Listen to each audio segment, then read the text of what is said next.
All right, Tales from the Crypt, Season 2, Episode 8 for Crying Out Loud.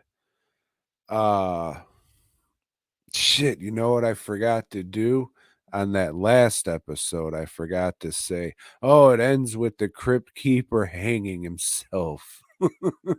So there you go. But fuck that. We're on episode 8 now.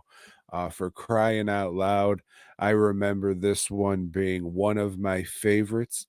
Uh, See if it holds up, if it still is one of my favorites. So this starts out with like the Crypt Keeper as a grunge rocker.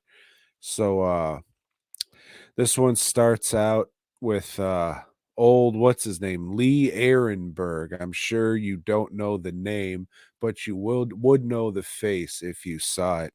So he's painted up in like ghoul makeup because he went crazy or whatever. And he's on his way to the electric chair, which is, I mean, we're in the middle of season 2, and this is the third time that we've seen the electric chair used in the series. So that kind of sucks. Maybe switch it up to lethal injection or something, but it's fine. So now we see the story of how he got to death row and why he's being put to death and why he's so happy about wanting to be put to death. So Mr. Lee, he is a concert promoter, and the concert he is promoting tonight is an Iggy Pop concert, and it's a benefit for the rainforest. So all this money is going to go to a rainforest charity. So Iggy Pop's doing whatever it is he does on stage. Just shitty dancing, shitty music. The guy comes off like he's on fucking drugs, but I don't know. Anyways, old Lee is gonna run away with all this charity money and shit until old Peg Bundy shows up and seduces him. And then she says, "Hey, you, the jig's up. I'm really your banker. Give me half the money or I'm gonna tell on you." And all during this time, you hear or Lee hears a voice in his head of Sam Kinison, and it's his conscience saying, "Oh, what you're doing's wrong. You don't have to do this. Don't steal the money." Blah blah blah. You know, the good thoughts that we have in our head that tell us to do right, not to be a piece of shit. So, he's debating killing Peg Bundy. Sam Kinison, the voice, his conscience is saying, "No, no, no, no, blah, blah." Yeah, that is a terrible, terrible impression. However, people are sleeping in the house, so I'm not gonna do that shit. But he says fuck this and just beats the shit out of her with a guitar until she's dead, bloody and beaten, bleeding all over the money. Ends up stuffing her body in old Donny Osmond's drum kit case. So that gets taken care of. The conscious is just, turn yourself in, turn yourself in. Cop shows up, tell him to turn the music down because, oh, that Iggy Pop's just too loud. And so he's sweating bullets and shit. And he just needs to get out of there because now he's a murderer.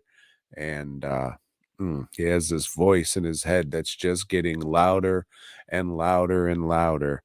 He's putting all these swabs, cotton swabs with fucking ointment and shit on it in his ear and just downing his ears with drops, just trying to get rid of this fucking noise and just twisting shit in there, just trying to get this noise out of his fucking head. He has enough, takes the money, goes downstairs like he's talking to people. The voices are getting louder, and then people are just looking at him fucking weird. Like he's thinking, oh my God, are they hearing the voice now too? Am I fucked? Blah, blah, blah, blah, blah. So he goes down, turns the music back up because he's trying to get the voice out of his head. And he just starts banging his head on the speaker, just trying to get this fucking voice out of his head. But the cop says, God damn it, I told you to turn this shit the fuck down. So the cop turns the volume all the way down. Old Lee smashes his head through a speaker, and then he just says, Ah, I killed my banker. And everyone's looking at him like, oh my God. I'm sorry. I was I was gonna run away with the money, but I have it all. Here it is. Here it is. He starts throwing the money into the crowd, and then we see a close up, and he has this cotton swab like sticking out of his ear, all covered with blood. So the voice in his head was just like, "Hey, maybe that's what everybody was looking at, and they didn't really hear me at all. If you would have just shut your mouth, you would have gotten away with everything." So then we flash to him sitting in his cell.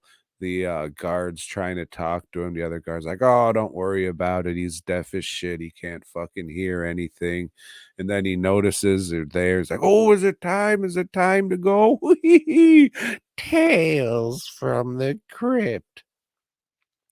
Yeah, I really like this one. I'm sure I described it pretty fucking piss poor, but this one still holds up a lot. And I think this is probably for me the first great episode in the series. I know it's not everybody's thing because it's super fucking goofy, but I really like this one a lot. Let me think if I missed anything else on there. How does it end? I think the Crypt Keeper's just like in his fucking grunge shit still, probably. If not, maybe you'll hear about it on the next one. But for crying out loud, pretty fucking good. DWNProductions.net, masks, bus, props, custom work. I make all that. So if you want to check out my art and maybe buy something for yourself. You deserve it. Head on over to dwnproductions.net, fastcustomshirts.com, all your t-shirt needs. Here's one right here. Pretty dope. So head over there, check out all their shirts at fastcustomshirts.com. And until next time, boy gob.